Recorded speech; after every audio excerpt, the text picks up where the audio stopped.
Next topic है हमारे पास acidic strength of acids. हमने क्या करना है, देखो जो एसिड्स होते हैं उनकी एसिडिक स्ट्रेंथ के बारे में डिस्कस करना है। देखिए सबसे पहले हम क्या करते हैं, सबसे सिंपल एक जनरल एसिड लिखते हैं। ये क्या आपके पास कार्बोक्सिलिक एसिड। अब देखिए हमने क्या बोला है, ये एसिड है।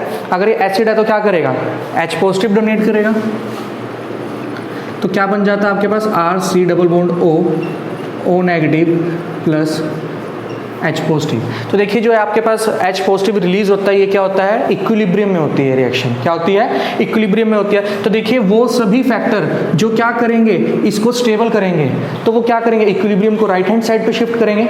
ठीक है, वो फैक्टर जो इसको क्या करें, इस जो आपके पास कार्बोक्सिलेट अनायन बना है, इसको क्या बोलते हैं, कार्बोक्सिलेट आयन। जो कार्बोक्सिलेट आयन बना है, अगर ये स्टेबल होगा तो इसका मतलब क्या होगा, इसकी एग्जिस्टेंस ज़्यादा हो जाएगी।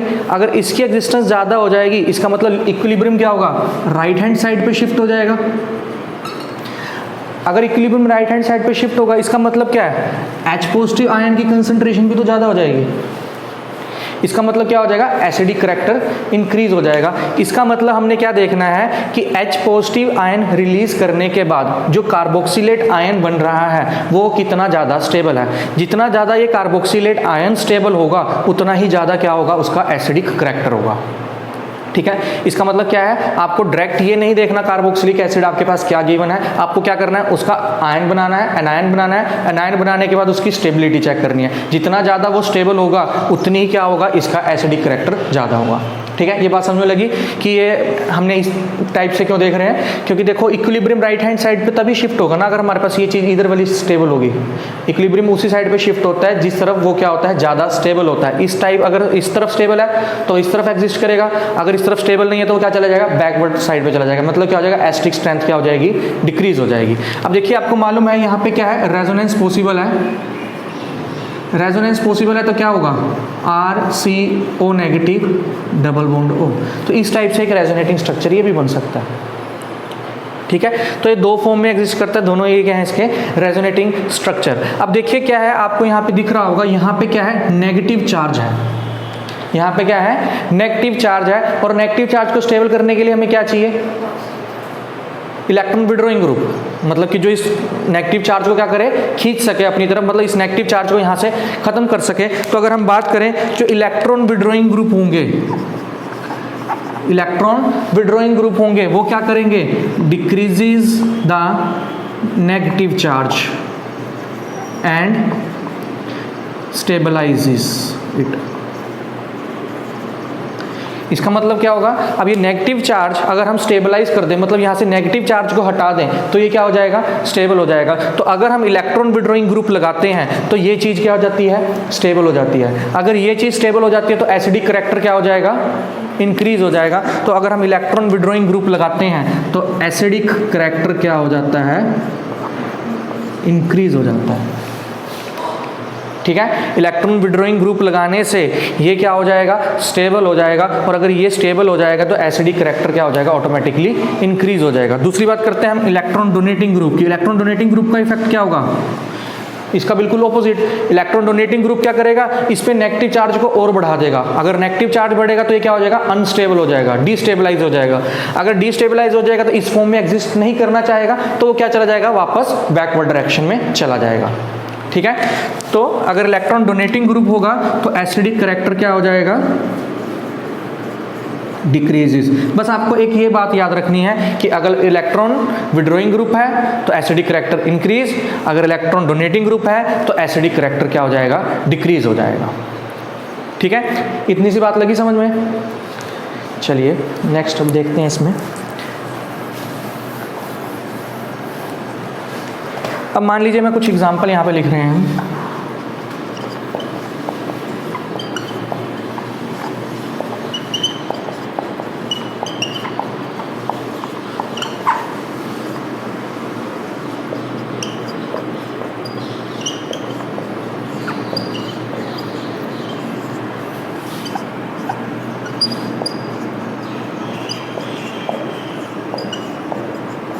यहाँ पे मैंने क्या करा है, आपके पास 4 एसिड शो कर रखे हैं। नंबर 1 पे क्या है, ये ट्राईफ्लोरो एसिटिक एसिड है, ये क्या है ट्राईक्लोरो एसिटिक एसिड है, ये क्या है ट्राईफ्लोरोप्रोपेनिक एसिड है, और ये क्या है ट्राईक्लोरोप्रोपेनिक एसिड है। ठीक है, अब देखिए हमने क्या करना है, इनकी चारों की क्या करनी है, एसिडिक स्ट्रेंथ चेक करनी है कि कौन सबसे ज़्यादा एसिडिक होगा और कौन सबसे कम एसिडिक होगा। क्या बता सकते हो इसका ऑर्डर क्या होगा? 4th सबसे ज़्यादा एसिडिक होगा, उसके बाद 3rd, उसके बाद 2nd, उसके बाद सारा ऑर्डर गलत है। अभी समझाया है, क्या समझाया है? सबसे पहले इसका एनायन बनाइए, एनायन बनाया, नेगेटिव चार्ज आया। अब इसकी स्टेबिलिटी बताइए, किसकी सबसे ज़्यादा, कौन सबसे ज़्यादा स्टेबल होगा। अब देखिए यहाँ पे इलेक्ट्रॉन विड्रॉइंग ग्रुप लग रखा है, ये क्या लग रखा है, CF3, यहाँ पे क्या लग रखा है, CCl3। ठीक है, समझ में लग रही है बात। अब देखिए जो ये आपके पास ग्रुप है, ये क्या कर रहा है, माइनस आई इफेक्ट शो कर रहा है।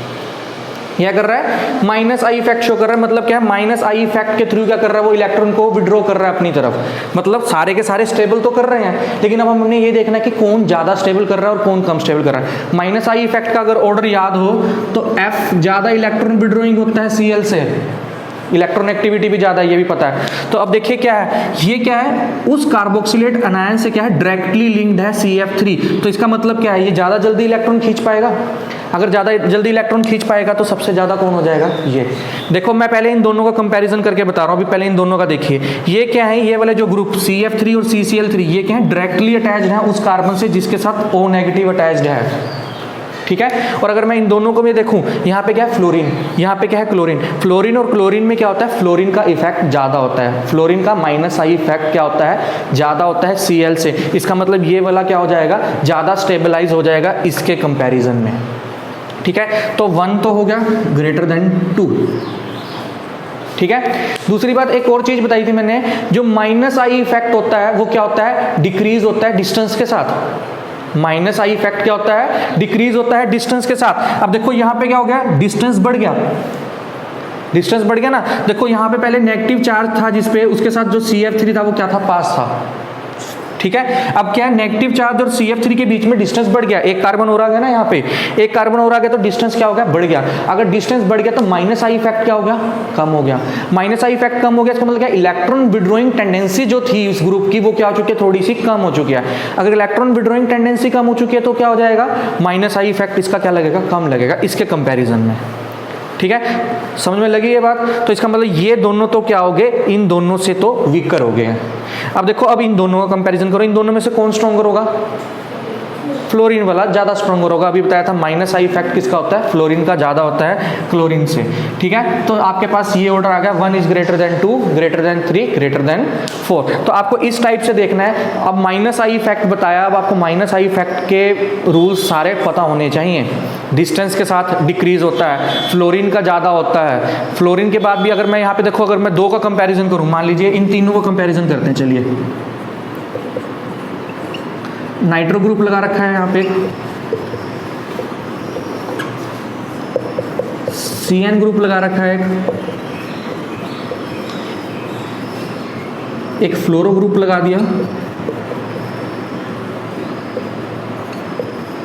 और एक क्लोरो ग्रुप लगा रखा है। 1 2 3 4। अब बताइए सबसे ज़्यादा किसका होगा।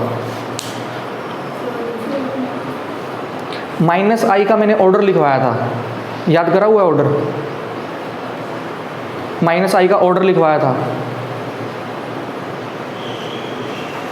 घर जाके पढ़ा है माइनस आई का ऑर्डर। चलो इसको नोट करो, कल सोल्व करना है इसको। नाइट्रो का सबसे ज़्यादा माइनस आई इफेक्ट होता है, followed by CN, followed by fluorine, followed by Cl।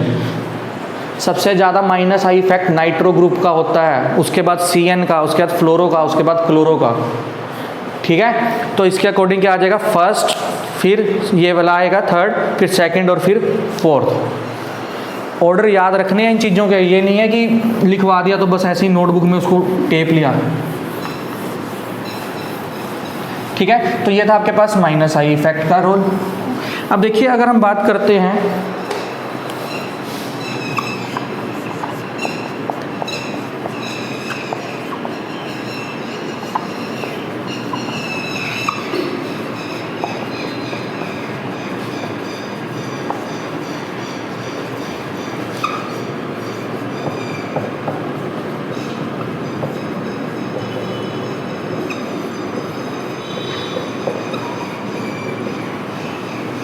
आपके पास ही मैंने यहाँ पे 4 आपको एसिड दे रखे हैं, ठीक है। एरोमेटिक एसिड है, कार्बोक्सिलिक एसिड है। अब बताइए इन सब में से सबसे ज़्यादा एसिडिक कौन होगा?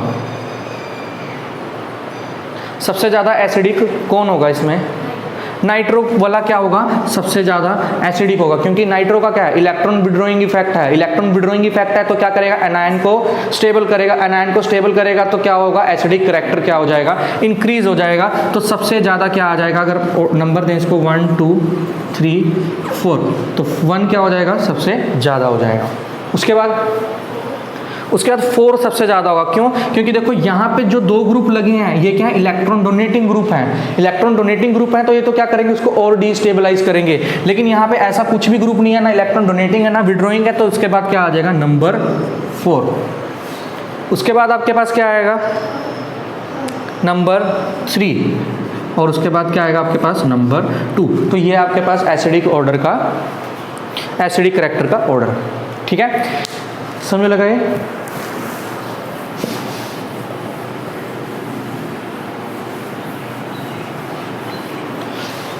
उसके बाद देखिए हमने जो करना है, नाइट्रो ग्रुप का ही एसिडिक ऑर्डर चेक करना है।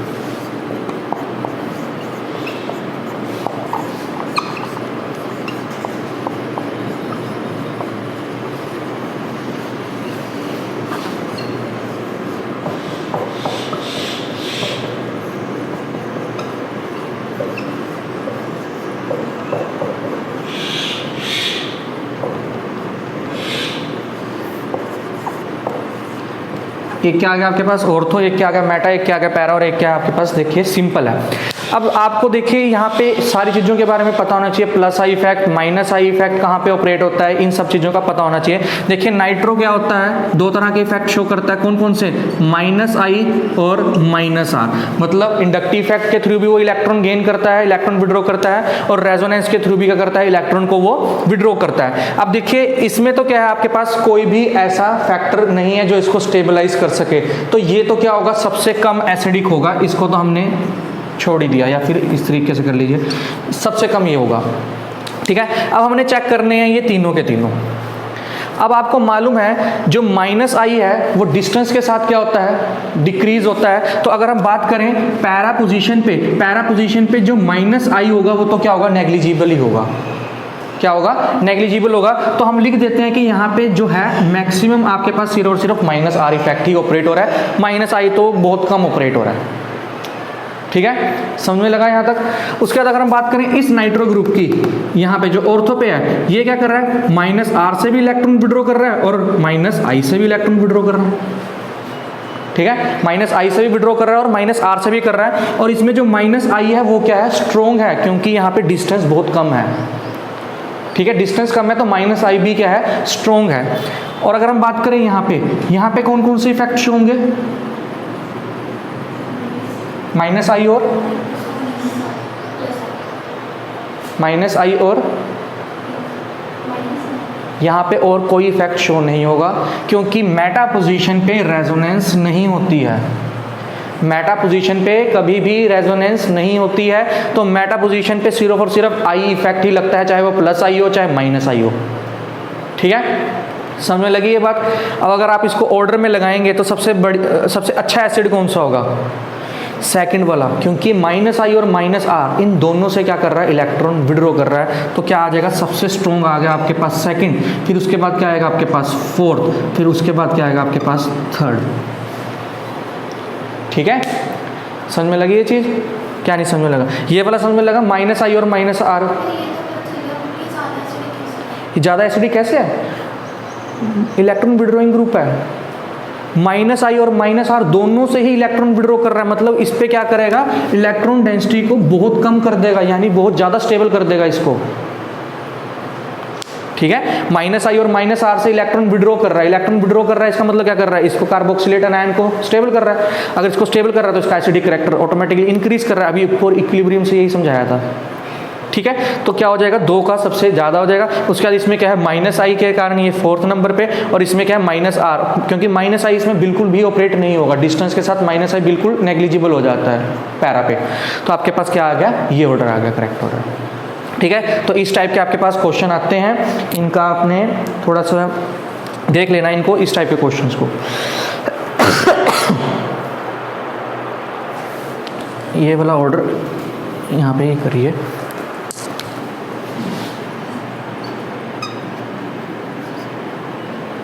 टू सबसे ज़्यादा हो गया, उसके बाद 3, उसके बाद 4। देखिए यहाँ पे आपके पास -r और -i है। उस दिन मैंने ऑर्डर लिखवाया था, -r और -i में किसको चेक करते हैं हम? इंडक्टिव फैक्टर और रेजोनेंस में रेजोनेंस को। रेजोनेंस की प्रेफरेंस ज़्यादा होती है। सबसे पहले हम एरोमेटिसिटी देखते हैं, फिर क्या देखते हैं हम? रेजोनेंस। तो आप देखो इसमें -i लग रहा है और इसमें -r लग रहा है, तो हम क्या देखेंगे? रेजोनेंस की प्रेफरेंस देखेंगे। तो रेजोनेंस के कारण हमने क्या बोला, इसका थर्ड क्या होगा? ज़्यादा एसिडिक होगा फोर्थ से। ठीक है, तो ये इंडक्टिव इफेक्ट, रेजोनेंस इफेक्ट, ये सभी क्या लगते हैं आपके पास? एसिडिक करैक्टर में लगते हैं, चेक करने के लिए एसिडिक करैक्टर या बेसिक करैक्टर। तो इनको अच्छे से पढ़ो घर जाके। ये था आपके पास एसिडिक स्ट्रेंथ का। नेक्स्ट आ जाइए बेसिक स्ट्रेंथ का। बेसिक स्ट्रेंथ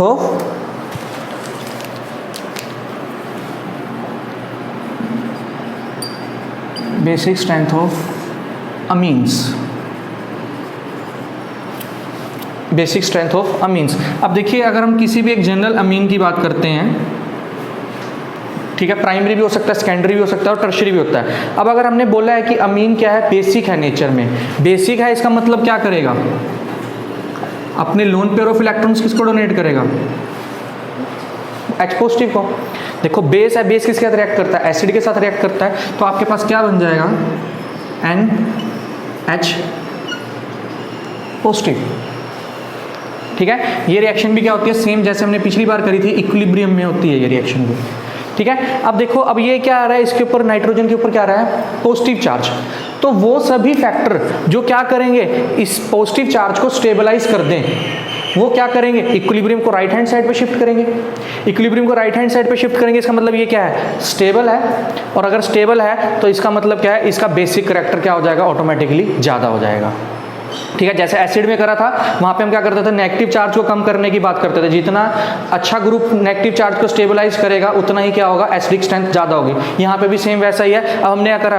अमीन देखा, उस पर हमने क्या करा? प्रोटोनेशन करवाई। तो आपके पास क्या बन गया? ये नाइट्रोजन पे पॉजिटिव चार्ज आ गया। अब जैसे ही नाइट्रोजन पे पॉजिटिव चार्ज आ गया, हमने ये देखना है कि वो सभी फैक्टर जो नाइट्रोजन के पॉजिटिव चार्ज को क्या कर दें? स्टेबलाइज कर दें, वो क्या कर देंगे? अमीन की बेसिक स्ट्रेंथ को क्या कर देंगे? इंक्रीज कर देंगे। ठीक है, और वो सभी फैक्टर जो इसको डिस्टेबलाइज करेंगे, अमीन की बेसिक स्ट्रेंथ को क्या कर देंगे? कम कर देंगे। तो अगर हम यहाँ पे देखें तो जो इलेक्ट्रॉन डोनेटिंग ग्रुप होंगे वो क्या करेंगे?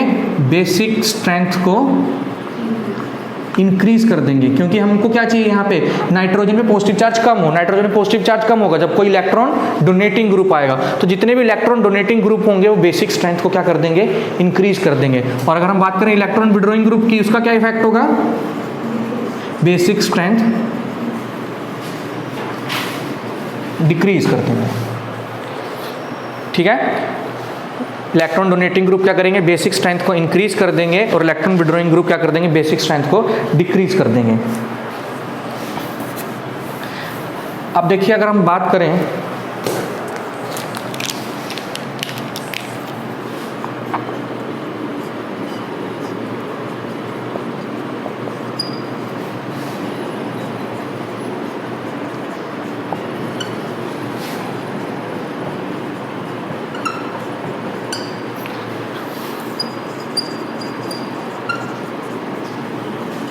गैसियस फेज की, हम बात कर रहे हैं। गैसियस फेज में हमारे पास ये क्या? आपके पास प्राइमरी अमीन है, ये सेकेंडरी अमीन है, और ये क्या है? टर्शियरी अमीन है। तो अभी हमने क्या बताया था? अगर इलेक्ट्रॉन डोनेटिंग ग्रुप होगा तो वो क्या करेगा? उसको स्टेबलाइज करेगा। हमने मान लिया यहाँ पे जो R है वो क्या है? कोई एक इलेक्ट्रॉन डोनेटिंग ग्रुप है। तो अब अगर हम बात करें प्राइमरी, सेकेंडरी और टर्शियरी अमीन में से, तो सबसे ज़्यादा बेसिक कौन होगा?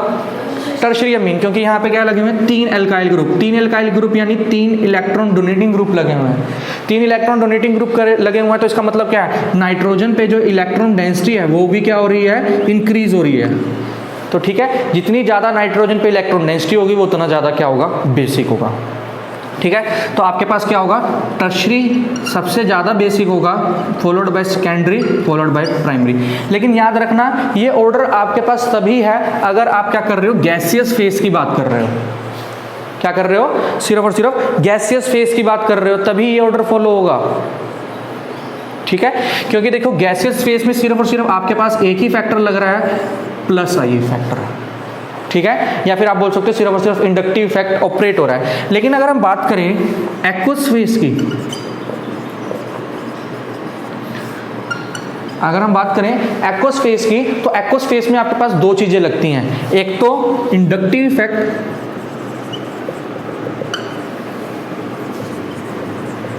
और दूसरा क्या हो जाता है आपके पास हाइड्रोजन बॉन्डिंग। इंडक्टिव इफेक्ट और हाइड्रोजन बॉन्डिंग, इसका मतलब क्या है, यहाँ पे आपके पास, वहाँ पे तो सिर्फ आपने एक ही फैक्टर देखना था आई इफेक्ट, लेकिन यहाँ पे आपको दो दो फैक्टर चेक करने हैं, इंडक्टिव इफेक्ट भी चेक करना है और आपको क्या करना है, हाइड्रोजन बॉन्डिंग भी चेक करनी है। ठीक है, हाइड्रोजन बॉन्डिंग भी चेक करनी है और इंडक्टिव इफेक्ट भी चेक करना है। तो आप क्या कीजिए, इसका डायरेक्ट ऑर्डर लिख लीजिए। मान लीजिए अगर आपके पास R क्या है, CH3 है, R क्या है, CH3 है, तो जो आपके पास ऑर्डर होगा वो क्या होगा, सेकेंडरी सबसे ज़्यादा होगा, उसके बाद आपके पास आएगा प्राइमरी, उसके बाद क्या आएगा आपके पास टर्शरी। सबसे ज़्यादा आपके पास रहेगा टर्शरी, फिर क्या आएगा प्राइमरी। ठीक है, अगर R आपके पास C2H5 है तो आपके पास ऑर्डर क्या रहेगा, secondary, primary and then tertiary. ठीक है, ये आपको अच्छे से एक्सप्लेन करवा रखा है, नोट्स अपने चेक करना। ठीक है, +2 वाले जो आपके नोट्स हैं उसमें पूरा एक्सप्लेन कर रखा है, आप उसको वहाँ से पढ़िएगा एक बार। तो secondary greater than tertiary greater than primary, अगर RC2H5 है तो क्या आ जाएगा, secondary greater than primary greater than tertiary. इसमें देखिए क्या होता है, अगर आपके पास मान लीजिए R का बल्क बढ़ता है तो क्या होता है, हाइड्रोजन बॉन्डिंग कम हो जाती है, हाइड्रोजन बॉन्डिंग कम हो जाती है तो डिस्टेबलाइजिंग फैक्टर आ जाते हैं वहाँ पे। ठीक है, अगर आपके पास R ग्रुप छोटा है तो हाइड्रोजन बॉन्डिंग क्या हो जाती है, बहुत ज़्यादा इंक्रीज हो जाती है। तो उस फैक्टर को कंपनसेट करके कुछ इंटरमीडिएट स्टेज निकाल के आपके पास ये दो फैक्टर्स दिए जाते हैं। ठीक है, वहाँ से पढ़ना है, वहाँ पे पूरा डिटेल में इसको करवा रखा है। ठीक है, ये तो था आपके पास एलिफेटिक का सिस्टम। अब अगर हम बात करें एरोमेटिक की, तो एरोमेटिक में भी क्या होगा, सेम यही फैक्टर होगा।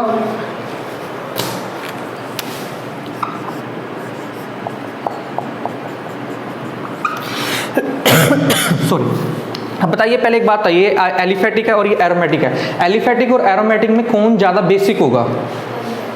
एलिफेटिक इज मोर बेसिक, क्योंकि इसमें क्या है, जो नाइट्रोजन के लोन पेयर है वो क्या है, हर वक्त नाइट्रोजन के पास ही प्रेजेंट रहते हैं, तो इस करके इसका बेसिक कैरेक्टर क्या होता है, ज़्यादा होता है। लेकिन अगर हम बात करें एनिलीन में यानी एरोमेटिक में, तो ये क्या चले जाते हैं, रेजोनेंस में चले जाते हैं। रेजोनेंस में जाने के कारण क्या है, नाइट्रोजन पे लोन पेयर की अवेलेबिलिटी क्या हो जाती है, कम हो जाती है, और बेसिक कैरेक्टर भी क्या हो जाएगा, ऑटोमेटिकली डिक्रीज हो जाएगा। ठीक है, तो अब देखिए क्या है, फिर से वही बात, वो सभी फैक्टर्स जो इलेक्ट्रॉन डोनेटिंग होंगे, ठीक है, अगर हम इसको इस तरीके से दिखाएं, इलेक्ट्रॉन डोनेटिंग ग्रुप होंगे वो क्या करेंगे, बेसिक करैक्टर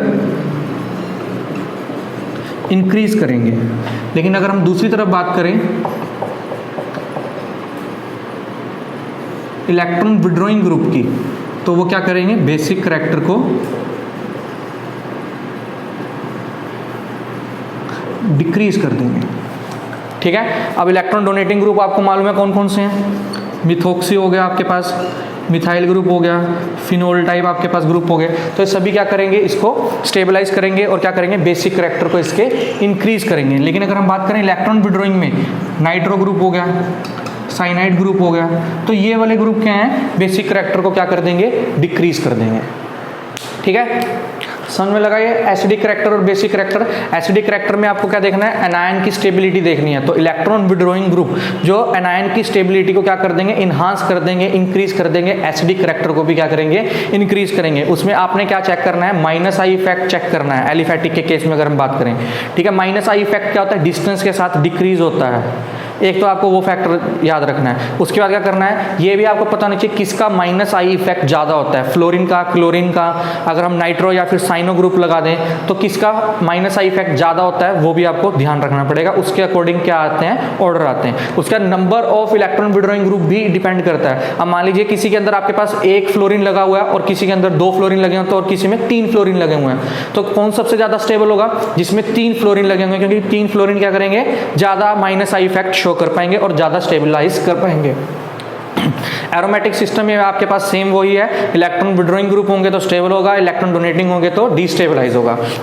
वैसे हम बात करते हैं बेसिक करैक्टर की। बेसिक करैक्टर में आपके पास क्या है, आपको देखना है नाइट्रोजन पे लोन पेयर की अवेलेबिलिटी। अगर हम बात करें एलिफेटिक और एरोमेटिक में, तो आपके पास जो एरोमेटिक होता है वो क्या होता है, ज़्यादा एलिफेटिक जो होता है वो क्या होता है, ज़्यादा बेसिक होता है, क्योंकि इस पे क्या होता है, नाइट्रोजन के इलेक्ट्रॉन क्या है, एक ही नाइट्रोजन पे पड़े हैं, ये रेजोनेंस में नहीं है। ठीक है, तो इसको क्या बोलते हैं हम, लोकलाइज्ड। इनको क्या बोलते हैं हम, लोकलाइज्ड। मतलब क्या, एक ही कार्बन पे लोकलाइज है, एक ही कार्बन पे पड़े हैं या फिर एक ही सिस्टम पे पड़े हैं। इनको क्या बोलते हैं हम, डीलोकलाइज्ड। डीलोकलाइज्ड मतलब क्या है, कभी एक एटम पे, कभी दूसरे एटम पे और कभी अगले एटम पे चले जाते हैं इसके इलेक्ट्रॉन्स रेजोनेंस के कारण। तो यहाँ पे क्या है, इलेक्ट्रॉन लोकलाइज्ड है, इस करके इसका बेसिक करैक्टर क्या है, ज़्यादा है। इसके इलेक्ट्रॉन क्या है, डीलोकलाइज्ड, मतलब रेजोनेंस के कारण क्या कर रहे हैं, शिफ्ट कर रहे हैं, मूव कर रहे हैं। तो ये क्या आपके पास डीलोकलाइज्ड।